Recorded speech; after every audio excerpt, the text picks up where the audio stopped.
abanyarwanda muri rusange uburyo babona iriya nyoni yataragitinga ingore cyangwa izikurura bizera ko aribyo nise la mythologie du Rwanda bizera ko ari amababa yayo n'uriya murizo wayo ushobora kubahuza n'abagore ugasanga rero byari byose waje gukurikira usanga nk'uko ndi kubivuga ibaba rya matene icyo barivugaho nk'uko ndi kubivuga nkabisobanura nkavuga ngo ceramic wenda twibutsa abadukurikiye yuko inyoni ya mbere abantu bamenye yuko inyoni zimuka ni inyoni bita white stock turaza kuyigaragaza abantu bayibone iyo nyoni yazavuye mu Budage ziza muri Central Africa zigeze no muri Central Africa abahigi bayitera umuheto bayirasa umwambi hano hanyuma irangije iraguruka iwusubira nayo. Tandukana na babandi babeshya ababona ishwadil bamaze kugeza benshi ku nzozi zabo.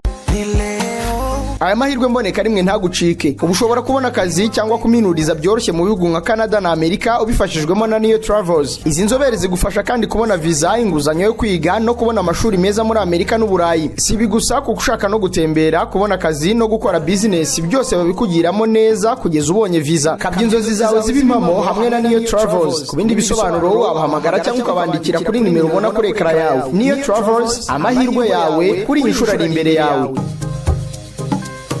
So bakunzi bakaregera Omar Pano twongeye kubaha ikaze hano ku muri n'umuryango umaze kugira ibihumbi bigera muri 33 hafi 34 aha rero ntago bisanzwe aha ngaha turi muri Nyandungu Urban Park twaje gusura ibikorwa bihari cyane cyane bijyanye n'ibidukikije murabona ko twambaye Jacana Birding Tours ubwo turi kumwe na Jacana Birding Tours baradufasha gusobanukirwa n'ibibera hano harimo ibiti by'amoko menshi hari ibya gakondo hari ibikoreshwa mu buvuzi harimo n'ibindi bishyashya by'iki gihe harimo imikindo ariko harimo n'inyoni z'amoko menshi harimo n'ibiyaga ngira ngo Jacana Birding Tours ziraza kudufasha gusobanukirwa na bimwe cyane ko bafite ubunararibonye mu kumenya cyane inyoni amajwi yazo amateka yazo uko zikora uko zibaruka n'icyo zimara cyane ko burya amajwi y'inyoni hari abantu benshi agabanyiriza ka stress nanjye niyo mpamvu nzanye ibi bintu all green kugira ngo namwe stress zanyu zigabanuke murabumwitonze ntimumbaze ibya meya na gitifu ntimumbaze ibya Doporo na Nadine cyangwa na Didier ntimumbaze ibyarabye mbese muruhukemo gakeya mureba iribara ry'icyatsi mwumva ayo majwi y'inyoni mureba ibyo biyaga hanyuma mutuze hanyuma ibindi ibikomeye ibikakaye tuzongera tubigarukeho twitonze ndabibutsa rero neza ko amakaro meza ni kwikaro Plaza hari ya Iremera uciye munsi ya station iri imbere ya gare ugatambika ukagera ahantu ubona inzu nziza isize amarangi ya Weatherguard ukahabona amakaro meza amakaro meza amarangi avanze neza ibirangete gypsum wall panels byose bakakuvangira kandi washaka gutaha Alex uraho asante Alex ndakwibuka ibutare kuri 7 yes asante uwo ni Alex umuntu twabanye Butare ubwo nawe ndamubonye nawe yari yaje gufata akayaga kahangaha ngira ngo nyine iki kiganiro n'icyo kugira ngo namwe muruhuke mutuzemo ibikakaye tuzabigarukamo nyuma hanyuma rero ku makaro mwashobora kuhamagara 0783 hanyuma rero ikiganiro turagirana n'abantu bo muri Jacana turi muri Nyandungu Urban Park nshaka kubabwira ni nka parike yo mu mujyi iherereye hano Nyandungu wasanga bambaye ikirezi batazi ko kera wasanga bahangahe Masoro abibumbogo abo mwizindiro aho kwa Nayinzira mutazi ko hano hari ibyiza kandi abanyaburayi bahobihoramo baza kubitembera buri munsi so rero Jacana Birding Tours ziraza kudufasha kumva ibiti birimo aha twumvishe inyoni zirimo aha twumvishe n'akamaro k'iyi park kuba aha hantu nyaburanga haruhura mu mutwe batubwire ibirenze ibyo ngibyo nk'abantu bifitemo ubunararibonye reka rero twakire Jacana Birding Tours Jacana Birding Tours turi kumwe na Muhire Jean Damascene ibwire abakurikiye Karegeya Omar Pano murakoze cyane amazina banyita Muhire Jean Damascene nkaba nkora ubukerarugendo bushingiye ku nyoni, nkaba nyobora kampani bita Jacana Birding Tours. Murakoze. Yes, asante sana. Katwakire na nundi ku buhanga bw'ibyuma amajwi. Murakoze. Nanjye nitwa Elisa Ishimwe, umuhanga mu gutunganya no kurikodinga amajwi y'inyoni, twita sound processing and recording. So nishimiye kuba turi kumwe namwe, nanjye umwe mu ba Jacana, kandi nkaba nanjye nkora ubukerarugendo bushingiye ku nyoni ndetse no kuzibungabunga. Yego. Murakoze. Dutangire ikiganiro Muhi. Igitekerezo nk'iki cyo kuragira twite kuri umushumba w'inyoni cyangwa igitekerezo cyo kugira ngo ujye kwisipesializa mu nyoni cyavuye kuki? Igitekerezo cyo kwisipesializa mu bijyanye n'inyoni cyavuye ko mu bwana bwanjye nakuze ndi umushumba, mpura n'urusobe rw'inyamaswa zitandukanye, nazibangamira nk'inkware n'izindi. Inkware narazihize, nkamenya kuzitega, nkamenya uburyo yakavura kaguye aribwo zijya gushaka ibyo kurya, nanjye igitego nkaba nayisetinze iri hariya nkazifata. Ariko aho maje gukura no kumenya akamaro k'ibijyanye n'ibidukikije, naje gufata iya mbere kuba umwe mu babungabunga urusobe rw'ibinyabuzima, cyane cyane ku nyoni. Inyoni rero zifite akamaro kenshi cyane, can be business like Jacana Birding Tours nkuko tubikora, can connective new people, kampuza n'abantu batandukanye, can connective natures, tukaba turi hano muri natire Nyandungu, can reduce stress, uko twumva amajwi y'inyoni n'urusobe. Waca karongo witonde rwose. Ni gute inyoni zigabanya stress? Inyoni zigabanya stress gutere, ushobora kuva no mu rugo watonganye n'umugore cyangwa ufitanye n'ibibazo n'abandi bantu, ariko wagera muri natire wakumva amajwi y'inyoni zigiye zitandukanye, it's like music, hanyuma ukagenda ujya mu yindi monde, ugatangira kwibagirwa bya bintu wari urimo, hanyuma nuko nguko zigabanya. Ni umuti, it's like medicine. Yego, ni umuti. Hanyuma uvuze ko wahize inkware.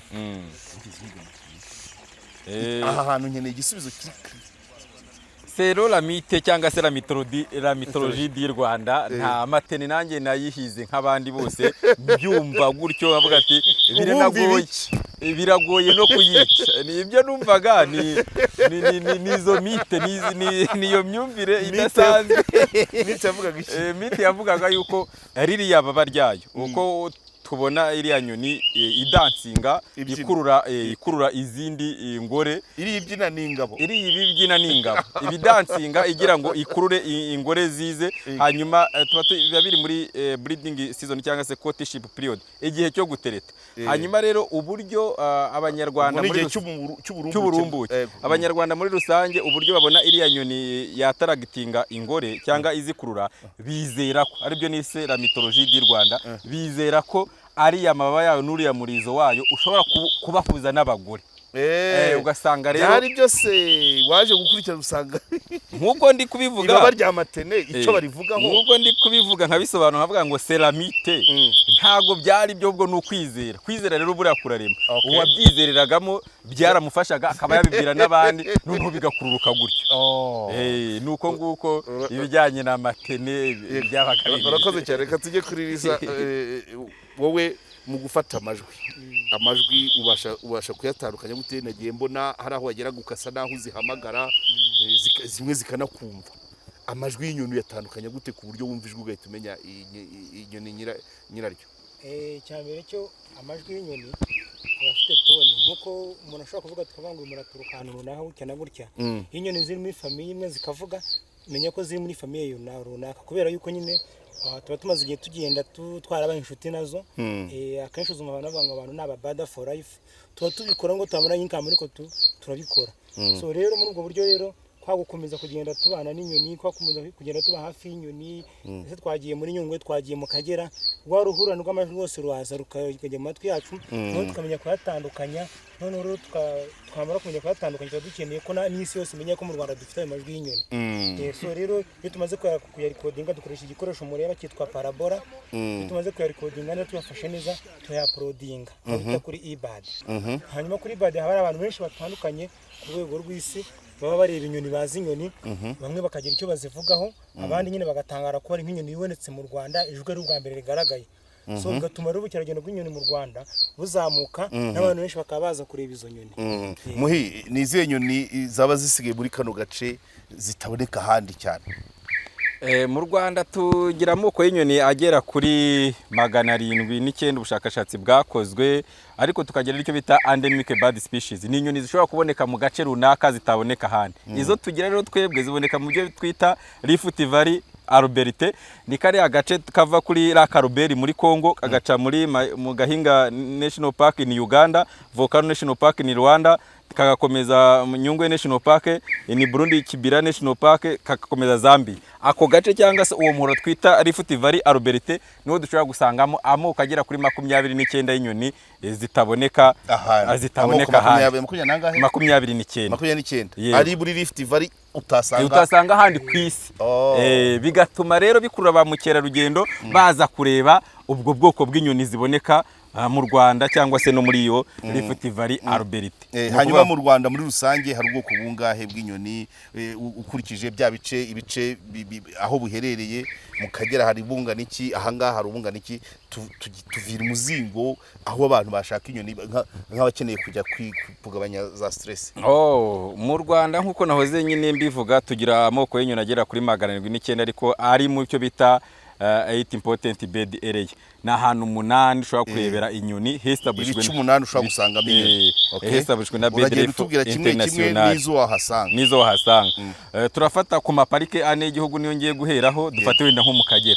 Mu Kagera dusangamo amoko y'inyoni menshi agera kuri 480. No kuvuga ngo ibyo zita savannah bird na water bird, inyoni zo ku mazi. Savannah ni inyoni zo mu mukenke. Ngo dushaka izo ku mazi, Akagera kagira ibiyaga bigera ku 9, nuba dushaka inyoni zo ku mazi tuzisanga aho ngaho, cyangwa se dushaka nizo bita savannah bird nazo izo mu mukenke nazo tukazisangamo zigera kuri 480 zirenga, ariko bitewe n'ubushakashatsi tugenda dukora. Iyo tugiye muri Nyungwe rero naho tuhasangamo izigera kuri za 310 zirenga. Ariho tunasanga na bwa bwoko navuze bugera kuri 29 buri endemic. Iyo tuvuze endemic ni inyamaswa ziboneka ahantu runaka. Nyungwe ibarwa mu bice muri Rift Valley Arboreté. Yego. Ariko hano ntago harimo. Hano ntago haba harimo. Hanyuma ubwo iyo tugiye muri Volcano National Park mu Birunga tuhasangamo inyoni zo mu misozi n'izo mu biti zigera kuri nka 200 cyangwa se zirenga. Na Gishwati na Mukura nuko ziba zirenga nka 200. Park enye tukaba turazirangira. Hari ibindi bice rero dushobora gusangamo inyoni biri muri important bird area nka za Rugezi Wetland, kira gishanga cy'Urugezi. Igishanga cy'Urugezi habamo nka bungahe? Kirimo amoko menshi cyane ashobora kurenga nk'150 tugereranije. Harimo imisambi iyo bita grey crowned cranes nazo ziri zibangamiwe, zikenewe kwitabwaho, n'izindi zigiye zitandukanye. Tukafata za Bugesera. Yego. Bugesera Wetland. Bugesera ni akarere keza gafite ibiyaga bigera ku 9. Akaba ari na route of migratory bird species. Hari inyoni zambukiranya imipaka tugira.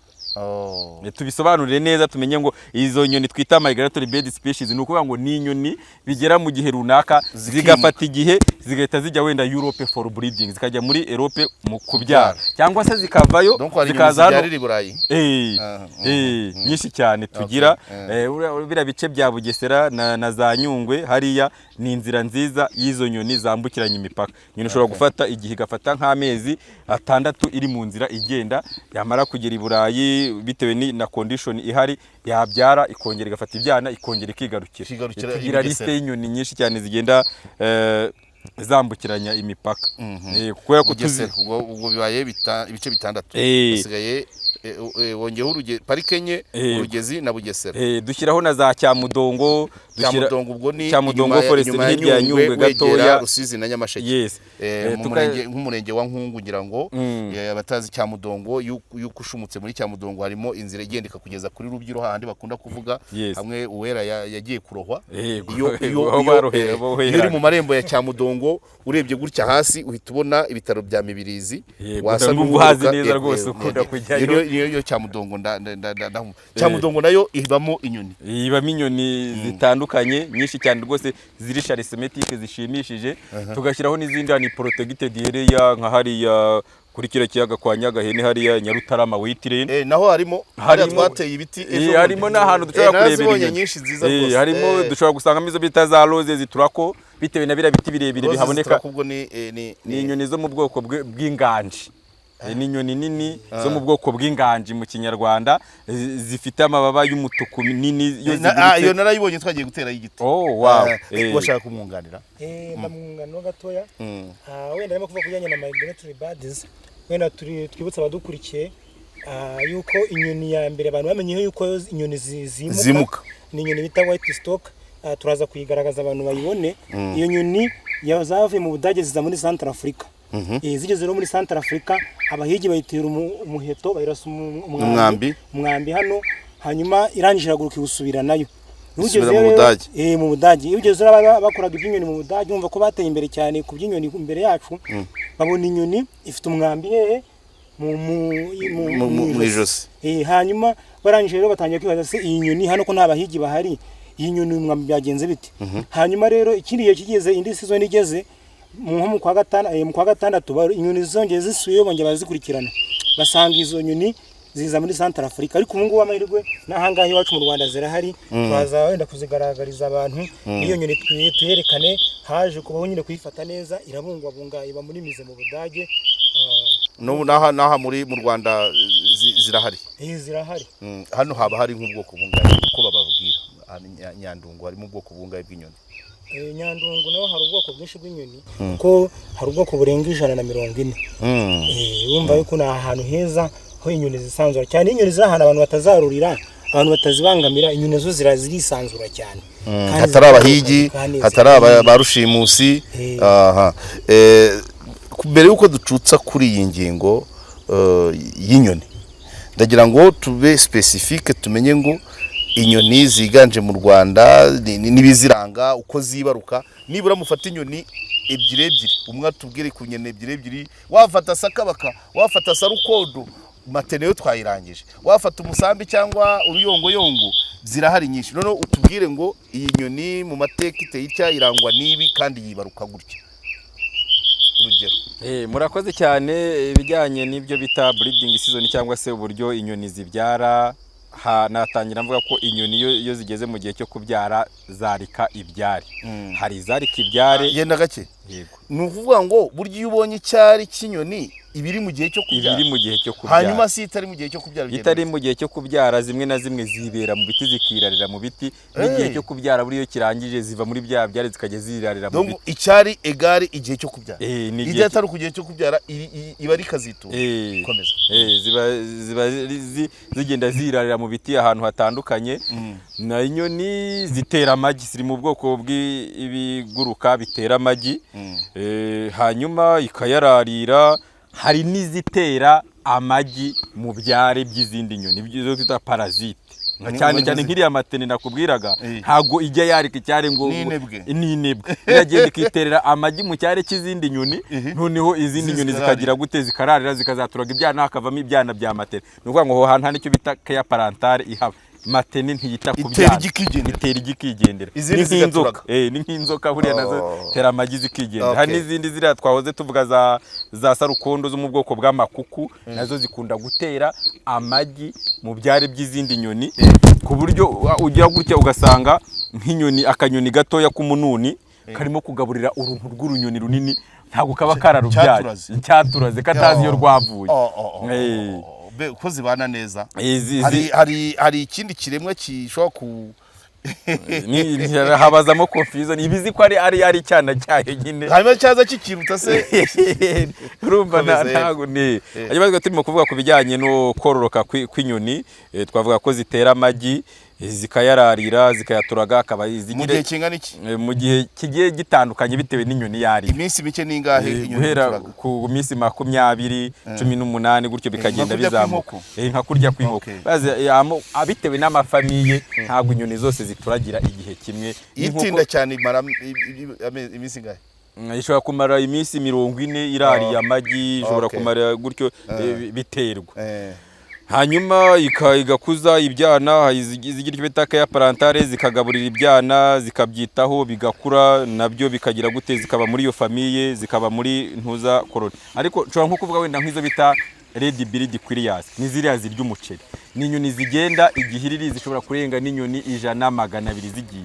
Iyo zigeze mu gihe cyo kubyara zihitamo izi ngabo zikomeye zifite amaraso akomeye n'izi ngore zifite imbaraga, hanyuma akaba arizo inkeya muri zo zikabyara izindi zikazarera. Ntago ziriya nyoni zigenda igihirira 100, iyo zigeze mu gihe cyo kubyara zose zibyara. Oya, zihitamo zikurikije iki? Zikurikije fitness yazo n'amaraso yazo, izikomeye muri zo kugira ngo zagire umuryango ukomeye. Iza zindi zifite utubaraga dukeya izo ntago ziza muhanga wa. Hanyuma tujye kuri Kagoma, waruvuze ibintu by'ibyari. Icyari cya Kagoma kujya kukibona ukabona cyatsinze umusaka, kandi wari utubwiye ngo icyari kinyoni kiboneka iyo igiye kubyara gusa. Kira cyari cya Kagoma ko kiba gikomeye. Iyo tuvuze rero, ubwo tuvuze inyoni za Kagoma cyangwa se ama igo, tugiramo buriya amoko menshi, za African fish igo n'izindi zigiye zitandukanye. Wenda icyo ushobora kumbwira ngo cyatsinze umusaka, hari inyoni ukunda kubona bita hamakop, ifite umutwe headed hammer, umutwe umeze nk'inyundo, cyangwa se mu Kinyarwanda tukunda kwita akarwana mujombori cyangwa se sarumfuna. Niyo nyoni yubaka icyare, niyo nyoni yubaka icyare kinini tugira, ishobora kubaka icyare gipima ibiro 50. Kikamara imyaka ingahe? Kimara igihe buriya ishyiramo n'ibyumba, igashyiramo igahoma n'imbere, igashyiramo ibyuma bitandukanye insika aho yibera. Hanyuma sarumfuna icyari cyayo ntabwo ari cyo kubyarira, ntabwo ari cyo kubyara, ikiberamo. Ishyiramo n'imiryango myinshi ku buryo predators cyangwa nk'inzoka yinjiyemo isohokana mu wundi muryango ikigendera, ikayikwepa. Haba harimo ibyumba bigiye bitandukanye. Avuga ati nibera ahangaha, umwanza nteye naca ahangaha nkigendera. Ibyana nuko nguko nyine n'ibyana byayo biba bifite ibyumba. Hanyuma mu nyoni mu kubaka ibyare, zijya kubaka ibyare bitewe naho zizakura ibiryo, cyangwa se ukabona igiti kimwe kirimo ibyare by'inyoni zitandukanye kugira ngo zimwe zirinde izindi. Kugira ngo zimwe zirinde izindi. Ngarutse kuri wowe nuza, Kagoma bivuga ko imara imyaka myinshi, cyo bigenda bite? Kagoma abahanga bavuga yuko imara imyaka 80 kuzamura. Niko bavuga, ariko muri imyaka 80 kuzamura imaze imyaka 40 ibimaze gusaza, inzara zarashaje, umunwa warashaje. Rero nta kindi kintu ikora, iribabaza. Kagoma irifata ikajya ahantu nko mu mabuye cyangwa se mu rutare, ikagikubaho za nzara na wa munwa bishaje byose, ikabikubaho n'amababa bishaje byose kubivanaho. Yamara rero kubivanaho neza, ibikirimo kubabara ikamara igihe kirenga byumweru 3 kuzamura, itegereje ko byara yavanyemo hakira neza, hakuma neza, hagakomera ku buryo noneho yongera igatangira bundi bushyashya. Kubera ikihera ku nzara n'umunwa? Impamvu ihera ku nzara n'umunwa, urabona uzo guhiga zifashisha inzara. Zifashisha inzara, kandi ikindi inzara ndende ziyibuza guhiga, cyangwa numvaga arizo zishaje zitakibasha gukora.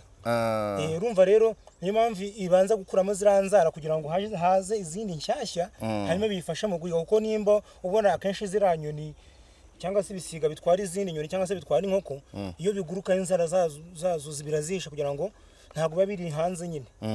Mu buryo bwo kugira ngo zirinde inzara zazo, kuko nizo zifasha mu guhiga.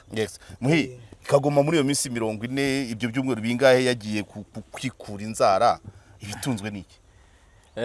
Nibyo bita bitagihiga, nibyo bita na mwunganira Elisa, nibyo bita les 150 jours do Kagoma. Ni iminsi 150 y'ububare bwa Kagoma, iragenda ikaroba amafi n'utundi tuntu dutandukanye, ikatujyana ku ryinyo ry'urutare handi izindi nyamaswa zitagera. None ikareba nk'ahantu urutare rwasadutse, ikajombamo wa munwa buri keratine ni nk'izi nzara urakura, warabaye kurube gutya. Izi zacu ni keratine.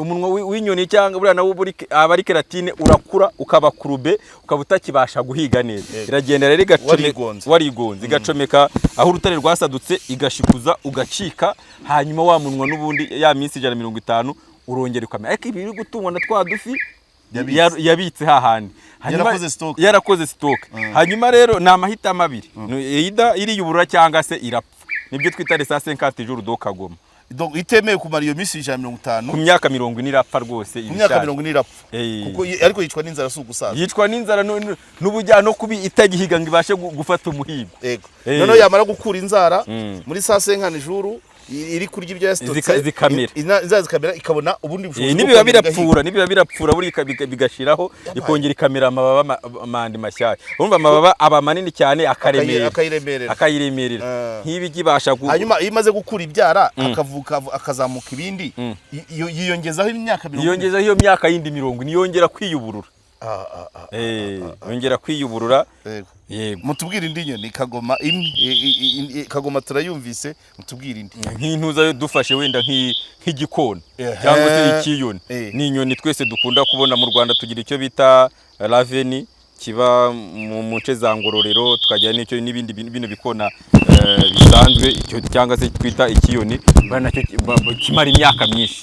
kimara imyaka myinshi Yavuga ngo umuntu ngo ashaje afite imyaka nk'iyikiyoni iriya nyoni rero buri iri mu nyoni ziza ubwenge kurenza na za gasuku gute rero ni inyoni kugira ngo tumenye ko inyoni ishobora kuba iza ubwenge ni inyoni ishobora gufata ibintu by'ibinyobwa binini cyane idashobora kumena n'umunwa wayo ikabijyana muri feruje aho imodoka zica imodoka zikabimena zamara kugenda yabona zihagaze ikagenda igatoragura bya binyobwa ikabirya icyo ni ikintu kitabashije kumena imenya abamenyi bari ni ya nyoni ushobora kubona igafata agati ikakohereza mu mwobo w'intozi zikazamukaho ikazirya iyo byerekana ko iyo nyoni izo ubwenge nibura kugira ariko manza rero bivuga ko muri birangwa abantu bigiyeho gushingura wewe nta mateka menshi abantu ngo barapfushaga ntibamenye uko bigenda none ngo ikiyoni cyo kibasha kumenya gucukura abantu bati buriya natwe niko zatubwira ndimo kugenda nkwereka uburyo ikiyoni gishobora kuba kiza ubwenge nibura kugeza nko ku mwana w'imyaka 4 kingana n'umwana w'imyaka 4 ni ya nyoni igira gutya igahisha ibiryo iri kumwe n'izindi nyoni igasubira inyuma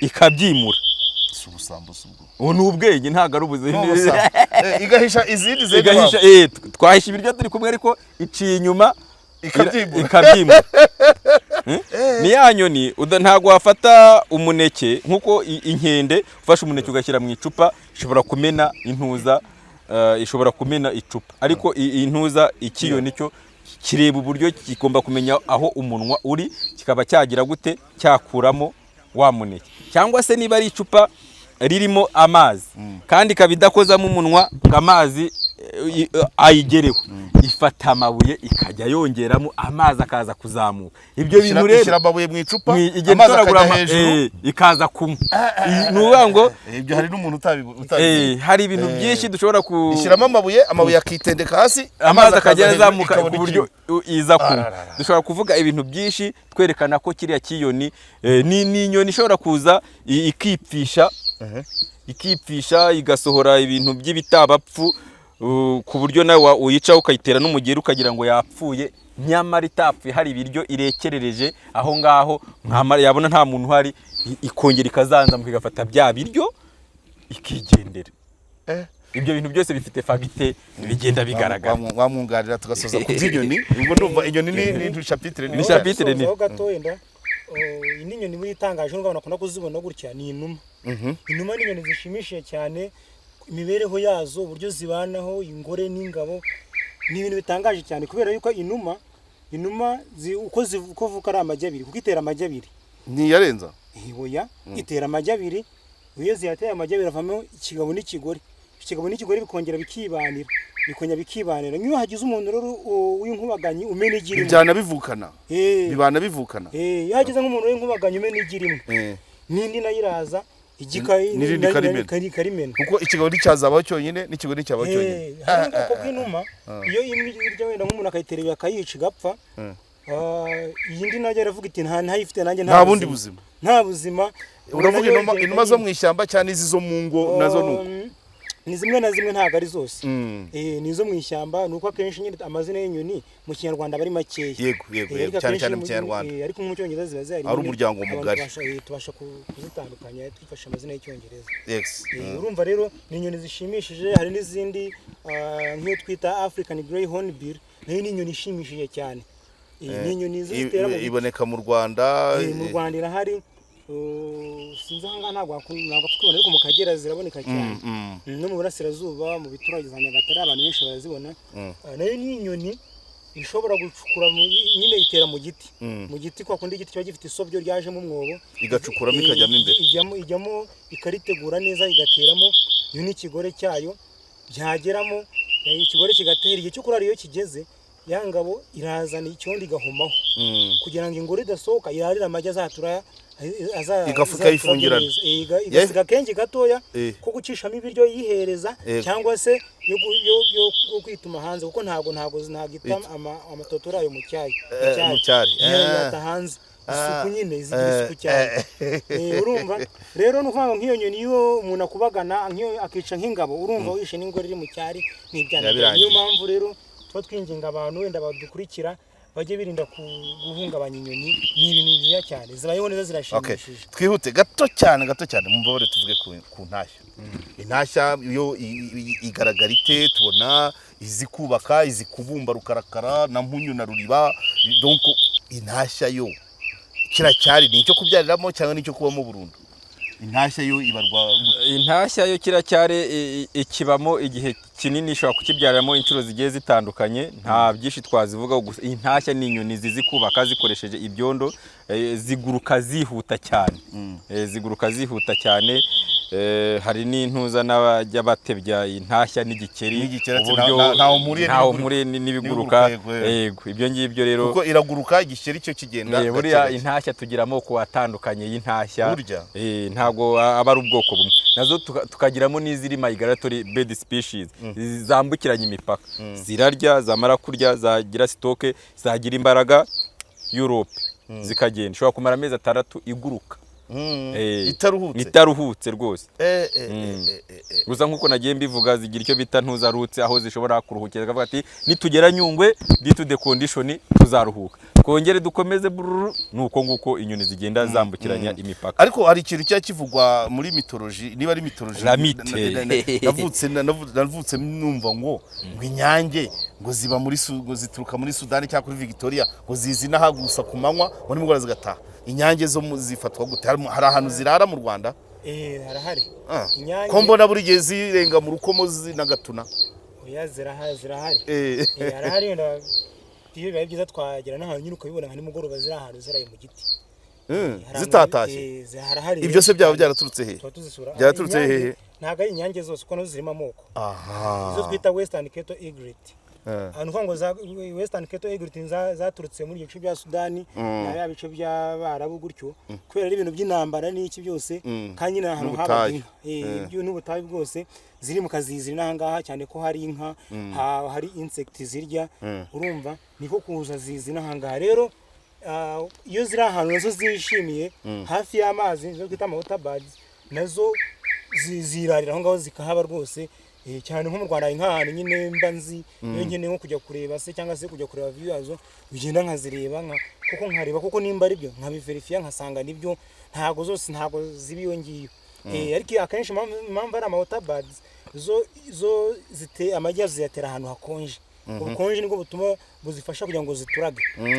Nta nubwo akenshi ntabwo zirya ibintu byo ku mazi, oya zigenda uzasanga ziri mu nka, aricyo tujya twita zirimo benefitinga ku mbogo se muri parike turazibona, zigenda nyine zifata icyo twita mutualism. Aranyibukije Elisa, ntuza dusoza akabazo kanyu. Umubano w'inka, inshwima n'inyange.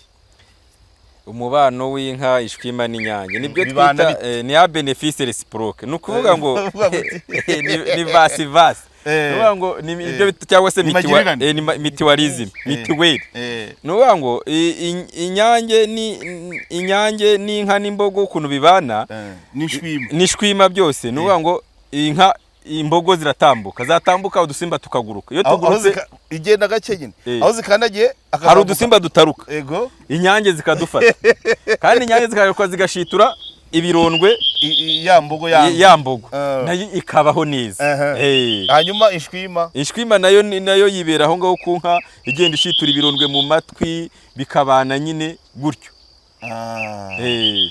Nuvuga ngo zose inka iprofita ziprofita udusimba inka igaprofita ko zishitura ariko nazo zigaprofita ko inka izivumburira utwo dusimba. aho nubwo cyane cyane nk'icyo twita waterbats abantu bakunda gusura parike barazizi ni inyamaswa zo habaho nubwo burabwoya bwazo noneho zibuvanaho zikajya kwifasha mu gukura ibyari byazo zigapfura by'umurengera zikabipfura urumva yuko biba byose kimwe kiba kibangiye inka cyangwa imbogo ikagabanukirwa uwo muzigo w'ubwoya ariko n'inyoni ikabubonye ibyo gukora icyari urumva yuko nyine ibintu mu buzima biba ni magirirane n'ibyo nabyumvise rwose yes bakunzi bakaregera Omar Pano ngira ngo ndumva ikiganiro ku bijyanye n'inyoni twakoreraga muri Nyandungu Urban Park na Jakana Birding Tours tugisoreza ahangaha abashaka kwiga amategeko y'umuhanda no gutwara imodoka kwa mwarimu Clement muhamagare 0782 n'abandi mwese turasuhuje kandi Jakana Birding Tours tuzakomeza tureba amoko y'ibiti ibiyaga bise ibidukikije muri rusange mwakoze cyane ntabwo twabashimiye ijwi ryacyo mu cyitwa ngwiki uburyo buri cyo twita botanical cyangwa scientific name twita Hagenia businica. Hagenia businica ikaba traditional toilet paper ni common name traditional toilet paper. ubwo ruvuga ngo ni ibize bya gakondo donc kera nibyo biheheshaga iki rwose urufasha wumva ko koroshye pe aroroshye cyane agakoresha rwose siniko nyine twanyije udukiri ariko iki wakikoresha kenda gake ntabwo ari igisura ntabwo ari isusi nta cyagutwara ariko nyine unese utwo duhase ntabwo ari kiba kigaragara ariko ibingibi bituma nyine abantu mugitinya n'uburyo bwo kwirinda nabyo n'ubwirinzi urabona ko gitinya kugira ngo ni isusi ntabwo napfa kugica uko ashatse n'iki ureba gifite ariya mahwa biriya ni ubwirinzi n'ubwirinzi bwacyo kugira ngo gikora icyo bita evapotranspiration kirinde gutakaza umwuka mwinshi noneho kikazana amahwa kugira ngo ni plante désertique mu buryo bwo kugira ngo abantu batakomeza kukikubaho bakakibuza amahwa